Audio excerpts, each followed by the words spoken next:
Ladies and gentlemen, welcome back. My name is Ace and I've got more Guild Wars 2 content here for you.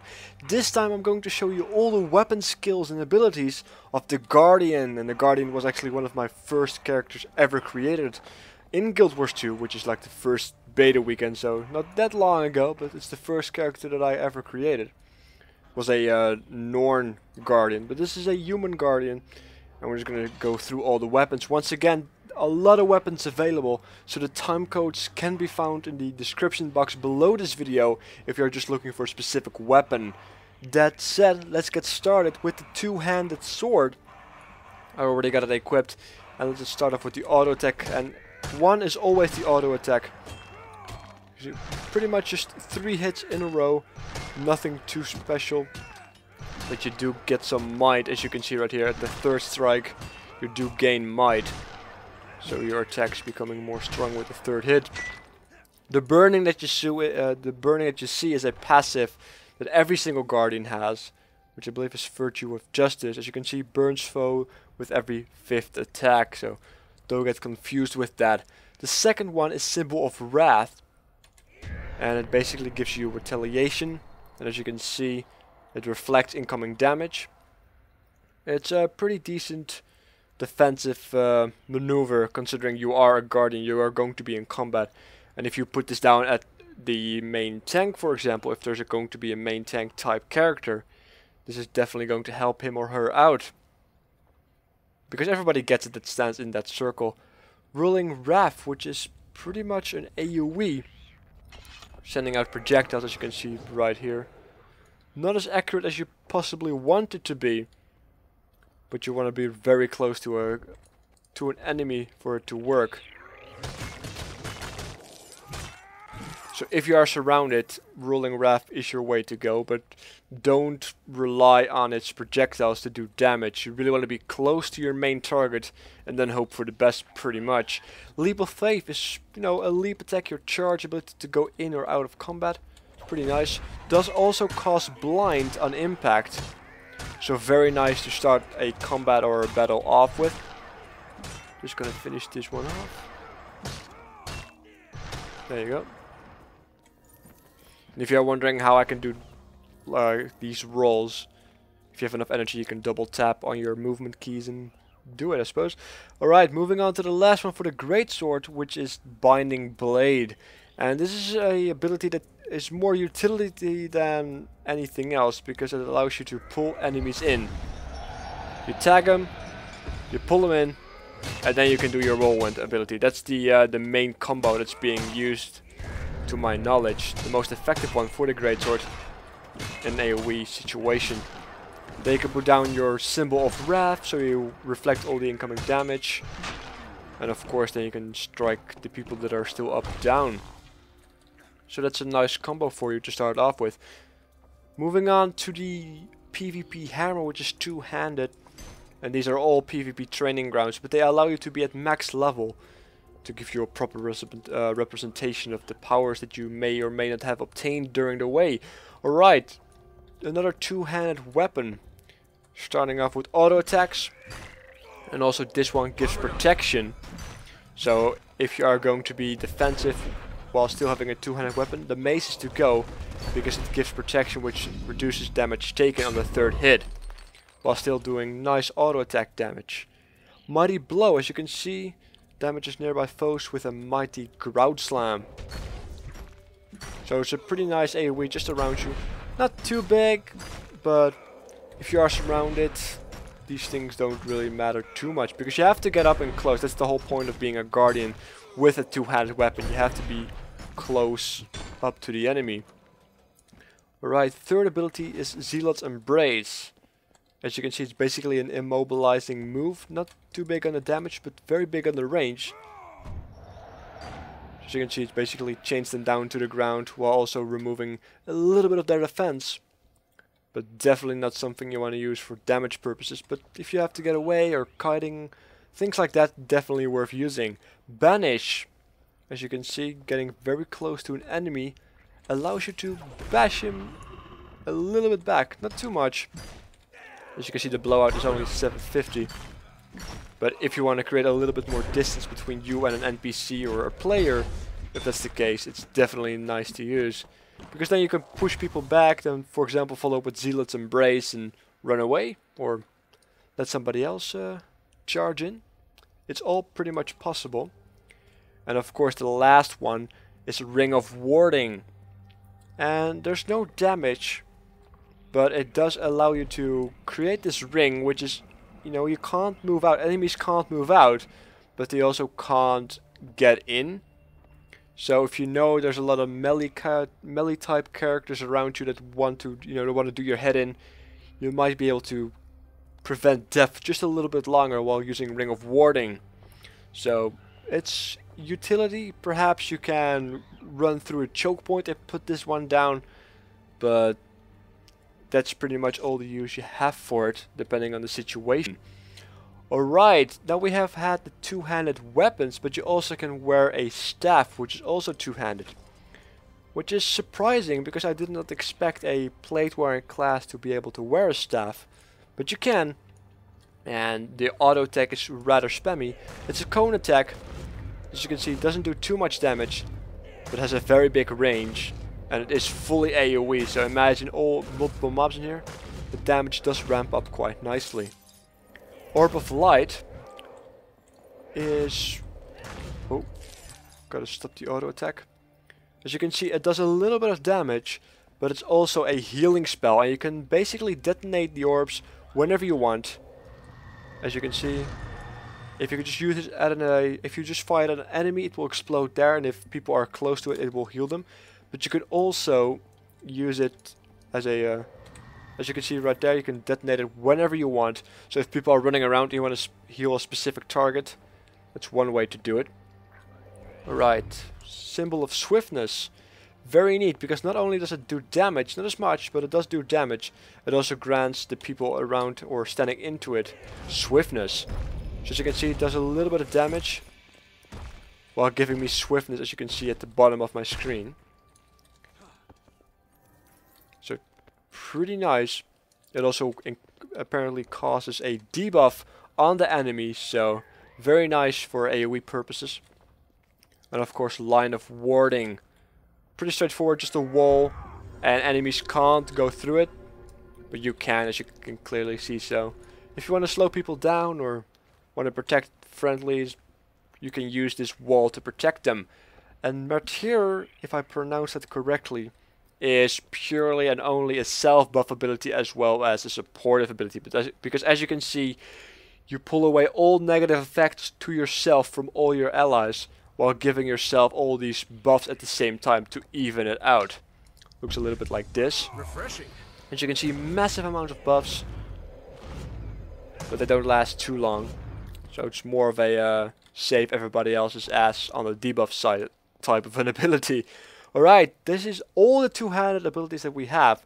So let's go into, well, the one-handed, of course. Apparently I still have some people to take out, because it does seem that as long as you are in combat you can't switch. Even though you can use your tilt, I believe the button is called, if I'm not mistaken, to basically switch or weapon swap, which is unlocked at level 7. Which is always kind of neat. It allows you to weapon switch between two weapons, and only two weapons, during combat. It does have a cooldown as well, so you might want to keep that in mind as well. But we'll start off with a simple sword as well as a simple shield.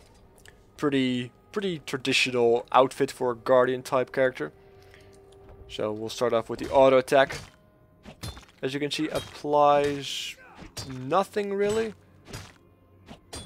Doesn't give you any kind of buffs as well, which is too bad, because all the other weapons do give, at least the two-handed weapons, do give a buff on the third attack.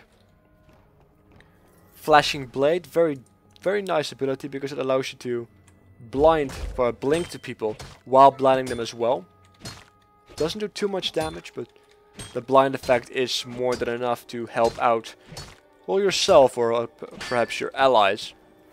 Zealots Defense is pretty much, as it already states, blocks range attacks, so projectiles and such, while firing some themselves. decent damage considering, but it only blocks for 3 damage, so very situational. Yeah, I have to keep an eye on that. Of course, you have Shield of Judgment. Not only does it do damage, but also gives protection to all your allies that are caught in the blast itself. And as you can see already, protection is 33% less damage taken, and it lasts for 5 seconds. So in AoE situations, or just in any situation where a lot of damage is incoming, very nice. Very big cone as well. As you can see, the second golem here got hit as well. And to finish it off, you have Shield of Absorption, which pushes people back or enemies back while healing people there in as well.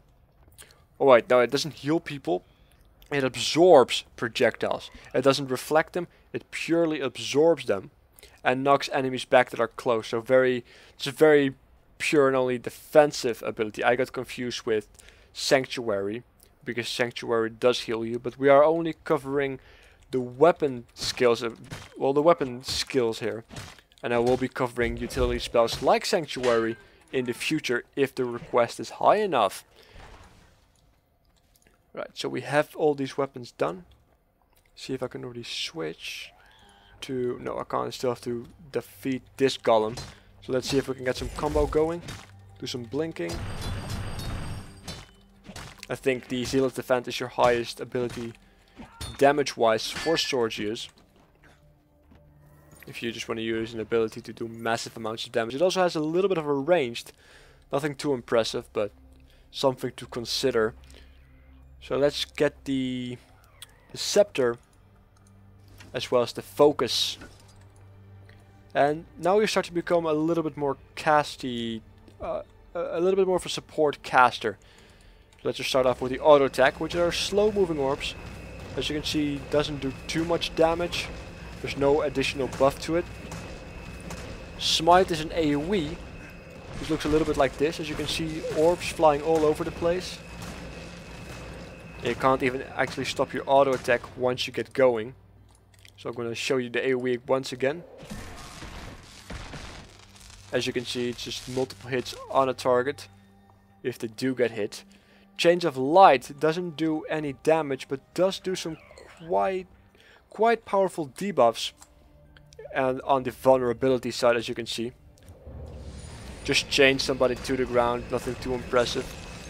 The Guardian does have a lot of chain spells, if you have not noticed that yet. So if you want to make sure that somebody is stuck to the ground, or someone is stuck to the ground, Guardian might be nice to help you out with that. Ray of Judgment. Not only does it do damage, not a lot of damage, but it also heals people.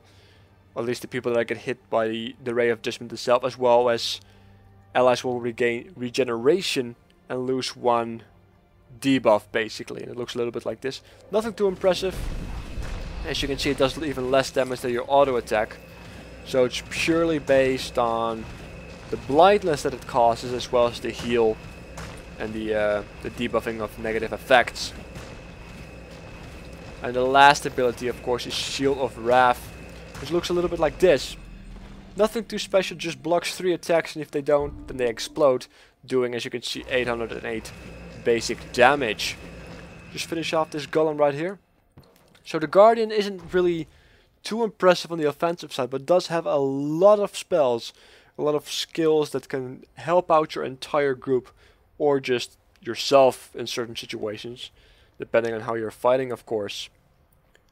So let's just see what we have left. The mace, the one-handed mace, as well as the torch. As you can see, both one-handed. So let's just start off with the auto attack of the mace. And the mace does feel a lot more impressive than anything else. You can feel on the third attack that you really put some power behind it, which is kind of nice to feel. Symbol of Faith. Heals, gives regeneration, as well as damaging foes that stand in it. And I like moves like this because they are nice to see, and especially when you are close, as a Guardian should be, it does help out quite a bit. Protector Strike, as you can see, pretty much just a defensive ability to help out yourself as well as your allies, because it does grant protection.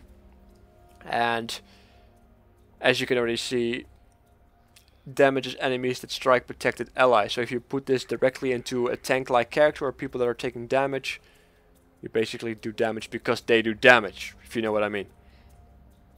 Cleansing Flame. And this is the torch. This is coming from the torch. Pretty much just a fire breath, a blue fire breath. Let's see if we can get a little bit closer. While we wait to do that, you can also see Zealot's Flame. You set yourself on fire. And I believe that if you move close to people, you put them on fire as well, as you can already see right here. And then you can finish them off. So pretty nice AoE aura type thing there. So once again, trying that Cleansing Flame. The damage does count up, but unfortunately it doesn't heal allies, but it does remove conditions from allies. So it has two effects, a little bit of damage as well as debuffing. And I just want to see, I want to check one thing at Zealot's Flame. Because once you use it, the icon changes and then you have Zealot's Fire. But as you can see, you can then fire, you can basically throw your own fire to a target enemy to do more damage by the looks of it. But it does increase the recharge time, so you have to think smart about that. Just gonna finish this one off while we are going to go to the next, basically the next weapon skill. And I believe, if I'm not mistaken, that is going to be underwater combat. And underwater combat is either by a spear, or if I'm not mistaken, by a trident. Let's see. Yeah, by a trident. Even though I might be a little bit wrong on this one, but it does look like an axe. But it does seem to be a trident, so spear and trident it is. I'm just gonna teleport to the trials waypoint. And these are basically training grounds where you can just test out weapons and abilities and stuff and combos and such, like I presented already. We'll start off with the spear this time, which is basically the melee attack for the underwater. But it does seem that you can throw.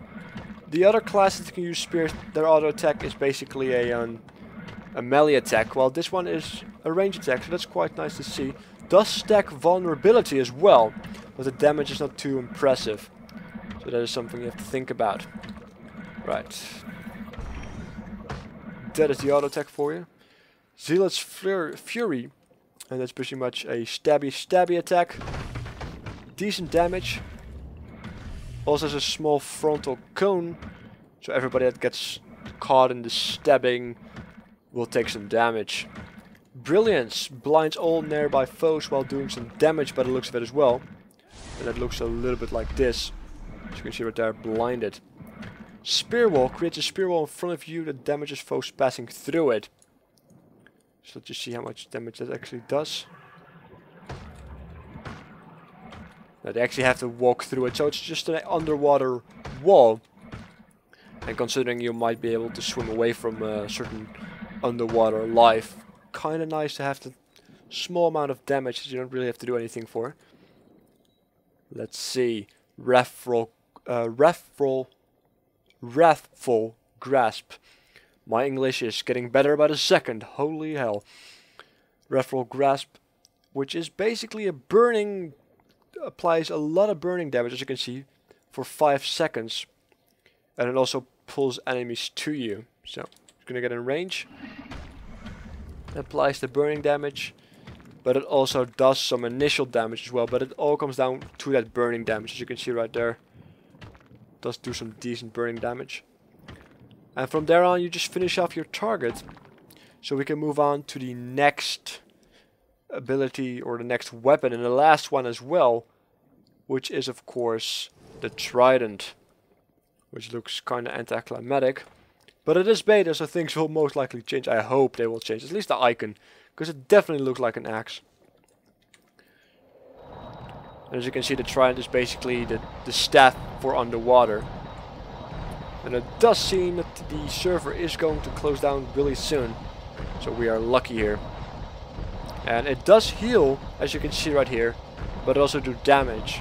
So if targets are close by or in your line, definitely worth getting into.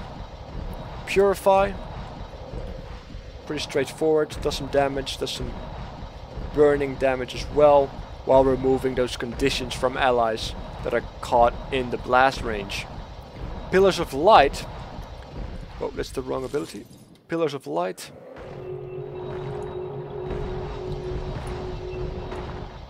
As you can see, pretty shiny ability.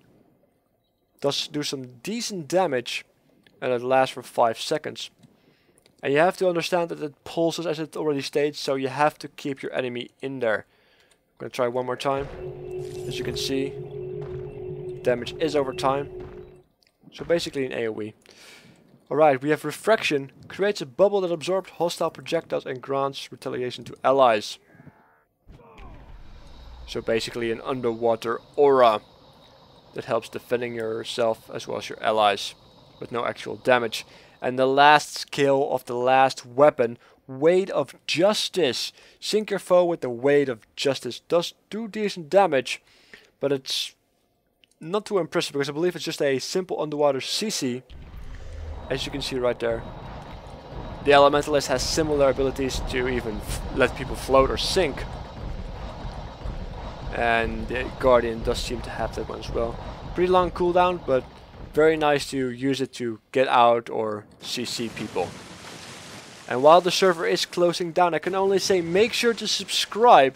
Make sure to let me know what you guys want to see more. And otherwise stay tuned for more Guild Wars 2 content. And I will catch you guys next time. Take care.